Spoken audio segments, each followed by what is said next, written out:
कल तक महंगाई भाजपा के लिए डाइन थी, आज भौजाई हो गई है। लोग 4 साल का नौकरी दे रहे हैं फौज में, अभी मतलब ठीक से वर्दी पहनने नहीं सीखा तब तक रिटायर। भौजाई लग रही है इन लोग को महंगाई। अब पहले डाइन लगती थी। सीपी सिंह जी खड़ा कर दे कहीं और बता दे कि हम नौकरी दिए हैं। हम पे उंगली उठा रहा है भाजपा, नौकरी नहीं दिए, नौकरी नहीं दिए। महंगाई पे चुप हो जाता है।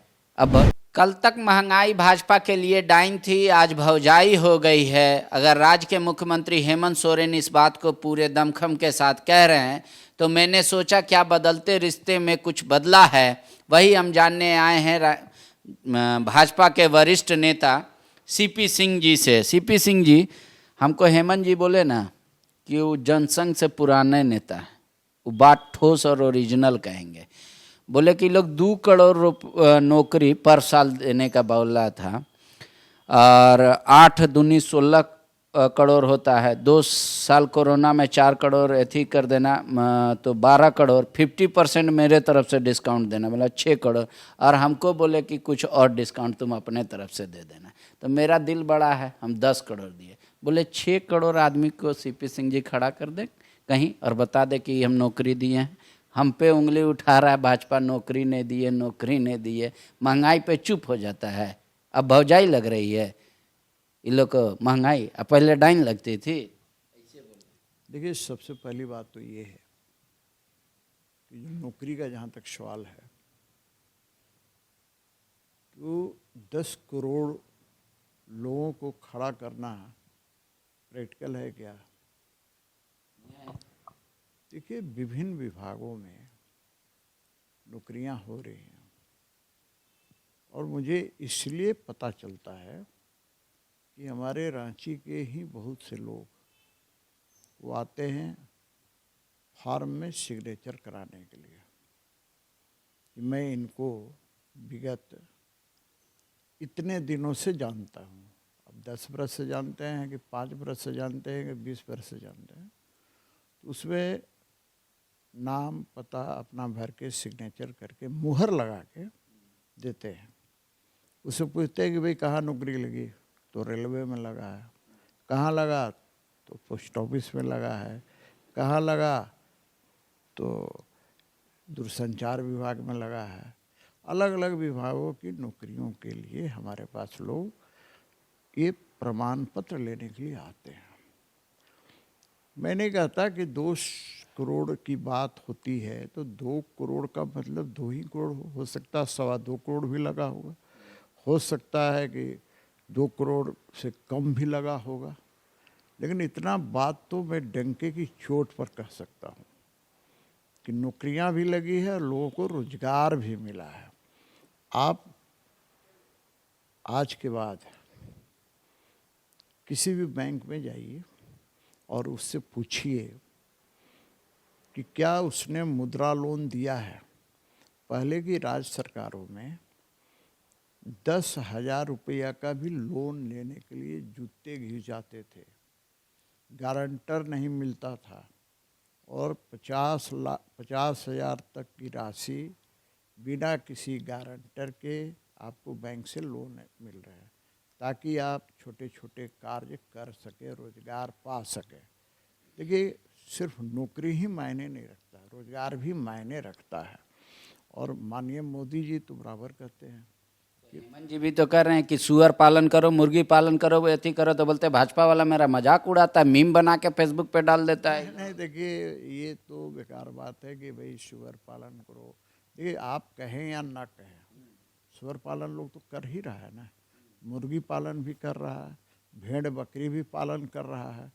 आप नया कोई चीज़ दे रहे हैं क्या? रोजगार का अर्थ ये सिर्फ भेड़ मुर्गी पालन, अंडा पालन ही नहीं होता है। रोजगार आप किसी भी तरीके से मेहनत करके, मजदूरी करके आप यदि अपना रोजगार पैदा करते हैं, कुछ लोगों को रोजगार भी देते हैं, इससे बड़ी बात क्या होगी। आप एक ठेला पर चल जाइए। मैं अभी 4-5 दिन पहले चाट खाने गया था तो देखा कि उसके ठेला पर 8 लोग काम कर रहे थे और अलग अलग जगहों पर काम कर रहे थे लोग। तो मेरा कहना है रोजगार, इन्होंने तो कहा था कि 2021 नियुक्ति का वर्ष होगा। आपने नियुक्ति दिया कितने लोगों को, तो भाजपा भेज दिया, आदिवासी का चेहरा आगे कर दिया, कोर्ट में खत्म हो गया मामला।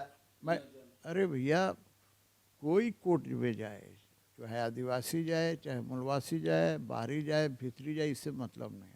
आप यदि नियोजन नीति ठीक बनाए रहते तो कोर्ट क्या कर लेता?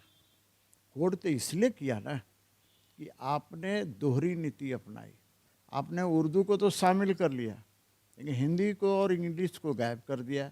जबकि झारखंड में 62% लोग हिंदी भाषा भाषी हैं, हिंदी बोलते हैं, हिंदी लिखते हैं, हिंदी पढ़ते हैं, तो हिंदी को गायब कैसे कर दिया भाई आपने? आज अंग्रेजी आवश्यक हो गया है। वैसी स्थिति में आप उर्दू को क्षेत्रीय भाषा में आपने शामिल कर दिया। अरे ये समझ में आता है कि भाई संथाल क्षेत्रीय भाषा है, मुंडारी क्षेत्रीय भाषा है, हो क्षेत्रीय भाषा है, उरांव क्षेत्रीय भाषा है, खड़िया क्षेत्रीय भाषा है। ये उर्दू कहाँ से आ गया? लेकिन मुस्लिमों का वोट हमें चाहिए, मुस्लिमों को खुश रखना है, मुस्लिमों को वोट बैंक बनाने के लिए इस तरह का किए। दूसरा उन्होंने क्या किया? दूसरा ये किया मूलवासी का कि साहब यदि आपके बाल बच्चे बाहर में कहीं पढ़ते हैं 10वीं 12वीं, तो यहाँ झारखंड में आपको 3rd और 4th ग्रेड की नौकरी नहीं मिलेगी। क्यों नहीं मिलेगी? है वो झारखंडी है, मूलवासी है, 1932 का छोड़िए 1908 का खतियानी है, क्यों नहीं नौकरी मिलेगी? तो ये भेदभाव किया और इसी के आधार पर इसका विरोध हम लोगों ने विधानसभा में भी किया था। आप वहाँ का रिकॉर्ड निकाल के देख लीजिए। ठीक है, अभी बोल रहे हैं कि लोग 4 साल का नौकरी दे रहे हैं फौज में, अभी मतलब ठीक से वर्दी पहनने नहीं सीखा तब तक रिटायर। और हम बोल रहे हैं कि पारा टीचर देंगे तो भाजपा वाला सब युवा मोर्चा सड़क पे उतरा है। आरटीई के तहत नहीं दे सकते, टेम्पोररी नौकरी कॉन्ट्रैक्ट पे, राइट टू एजुकेशन का उल्लंघन है। मतलब मरे से पहले भूत हो जा रहा है। नहीं नहीं, ऐसा मरने से पहले भूत का प्रश्न ही नहीं है। देखिए, आपकी नीयत ठीक होनी चाहिए।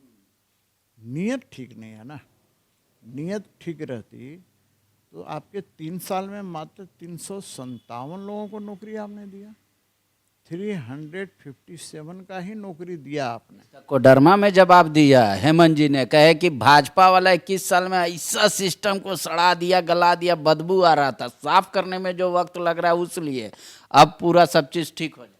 अब मुझे समझ में नहीं आता है किस आधार पर। देखिए, जनता को भाषण के रूप में ठगने का काम करते हैं। झारखंड बने हुए 22 साल हो गया, इस 22 साल में वो कहते हैं कि 20 साल तो भाजपा वाला किया। अरे भाई, हमारे दिशुम गुरु आदरणीय शिबू सोरेन जी कई बार मुख्यमंत्री रहे, उनको बताना चाहिए। कांग्रेस के लोग भी शासन में रहे, मधु कोड़ा की सरकार में रहे, अभी भी हैं। 3 साल से तो खुद हमारे माननीय हेमंत सोरेन जी हैं, इसके पहले भी 14 महीना मुख्यमंत्री थे। कैसे कहते हैं? बात वहाँ नहीं है, सवाल इस बात का नहीं है, सवाल यहाँ इस बात का है, ये सिर्फ और सिर्फ जनता को ठगने का काम कर रहे हैं, उनकी भावनाओं के साथ खिलवाड़ कर रहे हैं। आप 1932 खतियानी जोहार यात्रा निकाल रहे हैं, क्या 1932 के खतियान के आधार पर क्या लोगों को नौकरी आप दे रहे हैं? हम तो कर दिए। नहीं, क्या कर दिए आपने? तो विधानसभा से पारित करके और महामहिम राज्यपाल के यहाँ भेज दिए कि इसको नवी अनुसूची में केंद्र को भेज दीजिए। अरे आप में हिम्मत होती तो आप करके और यहाँ पर लागू कर दिए होते।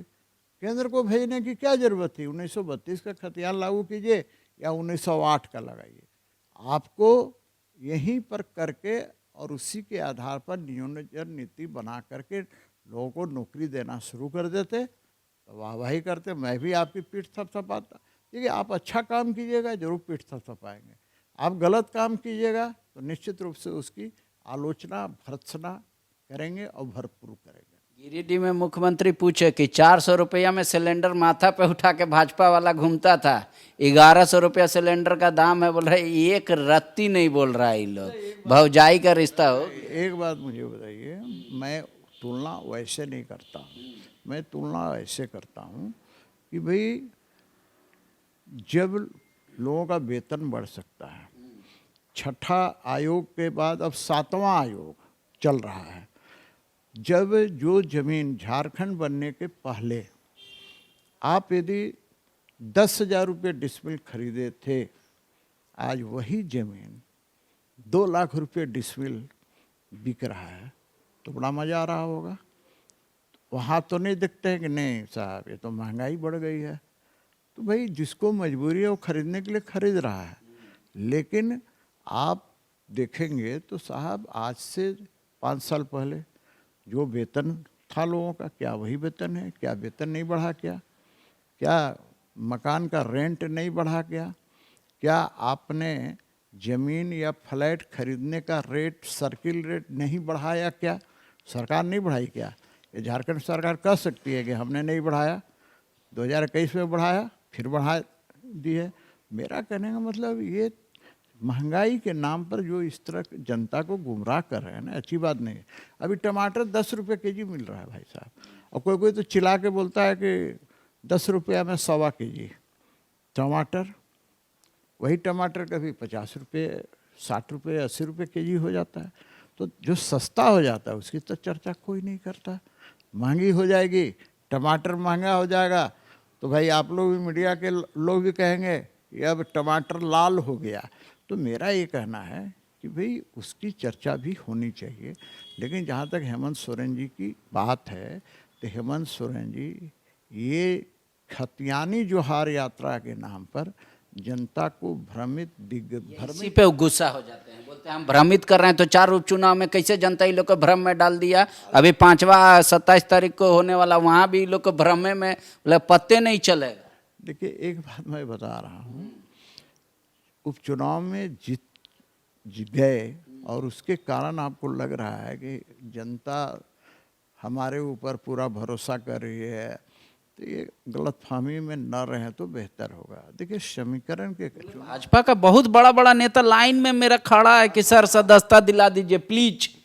तो बोले दिला रहे हैं ना, बोले हम चूज कर रहे हैं, सब थोड़ी ले लेंगे कि बीजेपी है जो आए सब गंगा नहा ले, हम चूज करेंगे कौन आ रहा है। अरे भैया चूज क्या कीजिएगा, आपका तो है ना गाछे कटहल ओठे तेल वाली कहावत है। भाजपा का कोई भी कार्यकर्ता जेएमएम की ओर देखना भी पसंद नहीं करेगा। जाने की बात तो छोड़ दीजिए, जेएमएम की ओर कोई देखेगा भी नहीं, ताकेगा भी नहीं।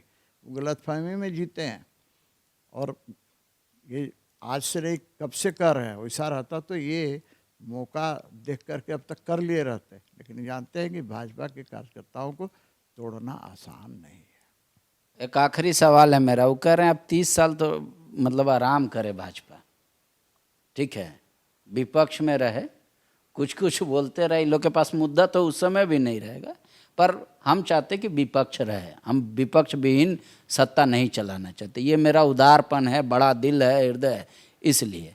तो 30 साल नो वैकेंसी फॉर सत्ता पक्ष। देखिए मुझे तो उनकी बातों पर हंसी आती है।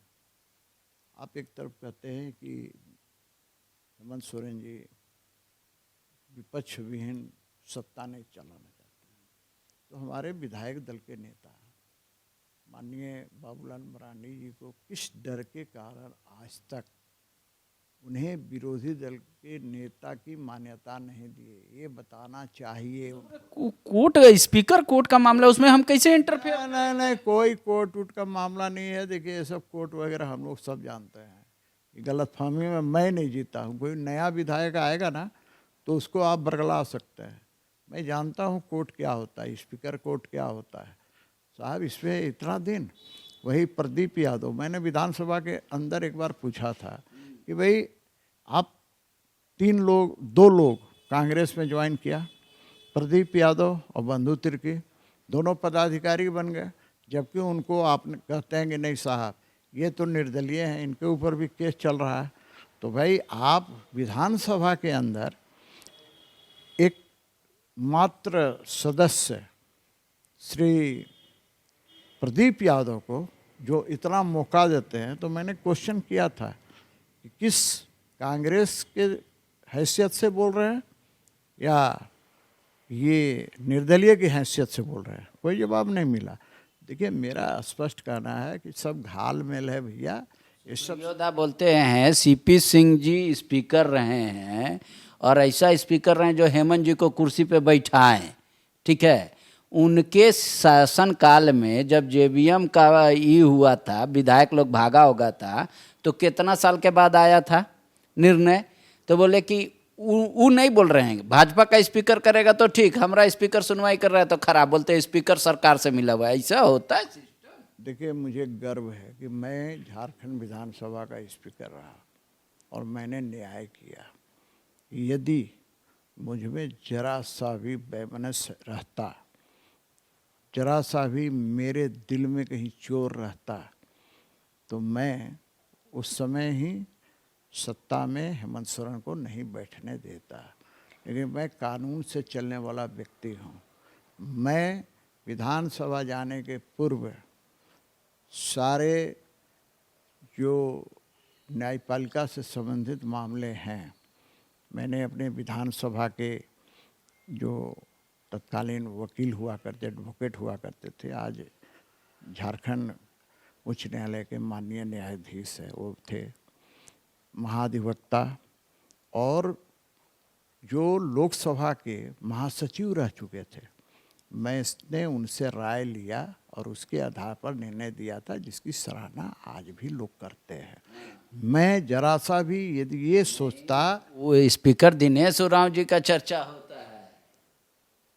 क्या चर्चा होता है? कि वो 4 साल 4.5 साल लगा दिए थे ना फैसला देवे में, तो ये बोल रहे कि कैसे तुरंत फैसला दे दे हम बाबूलाल पे। मैं दूसरे की बात नहीं करता, कौन क्या नहीं किया मैं जानता नहीं। जो आक्षेप आप लोग लगाते ना उस पर उच्च ज्यादा बोलते हैं कि स्पीकर सरकार के दबाव में है। बोले कहाँ दबाव में है भाई? आप प्रश्न मुझसे पूछ रहे हैं ना, सीपी सिंह से पूछ रहे हैं, तो जवाब तो सीपी सिंह देगा, दूसरे का जवाब सीपी सिंह नहीं देगा ना। तो मैं यही कह रहा हूँ कि देखिए, ये सीखना चाहिए। एक सीपी सिंह स्पीकर था जिसने अच्छा निर्णय लिया, विधि सम्मत निर्णय लिया, न्याय संगत निर्णय लिया। सीखना चाहिए ना। तो थोड़ा इसको भी थोड़ा सा भी तो इसको सीख जाइए। इतना मत गिर जाइए आप लोग कि इस आधार पर आप जो काम कर रहे हैं ना, कभी कभी बड़ा शर्म लगता है। बस इतना ही मैं कह सकता हूँ। बाबूलाल जी के लिए क्यों परेशान है? वो नहीं बनने वाले हैं नेता प्रतिपक्ष, वो चिंता छोड़ दीजिए, भाजपा छोड़ दे।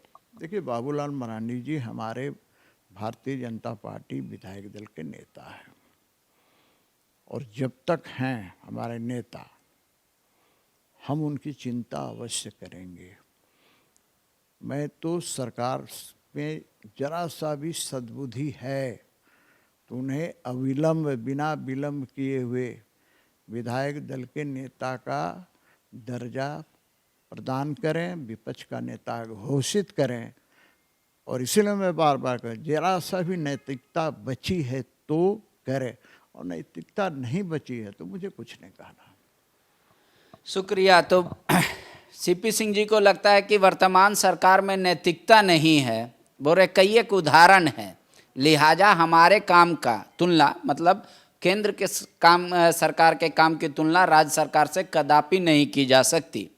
कह रहे हैं जहाँ तक रहा नौकरी का बात, तो बोल रहे हैं आसपास जाके पता कर लीजिए जिन लोगों का नौकरी रांची या झारखंड के लोगों का लगा है, उन किन विभागों में लगा है, क्या राज्य सरकार की नौकरियों में लगा है या फिर केंद्र में लगा है। बोल रहे हैं आंकड़े पर मत जाइए, हमारी मंशा है नौकरी देने की, किसी की मंशा है सिर्फ प्रचार करने की।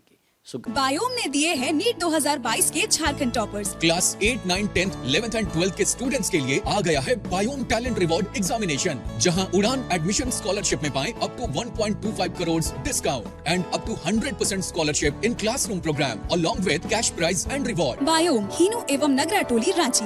thefollowup.in. Like, share and subscribe. www.thefollowup.in